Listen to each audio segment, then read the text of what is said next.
রিজিক বৃদ্ধির কি করা? দোয়া করা। বিষ্ণু ইসলাম নিজেও দোয়া করতেন।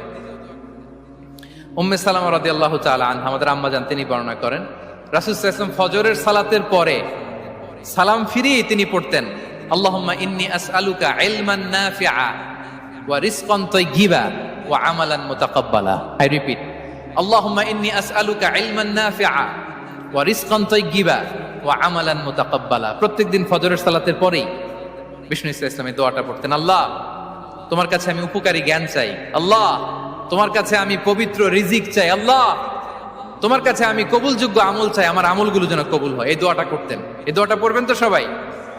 বিষ্ণু ইসলাম নিজে পড়তেন সকালবেলা, একেবারে দিনের শুরুতেই রিজিকের বরকতের জন্য দোয়া করে তিনি ওনার ডে স্টার্ট করতেন।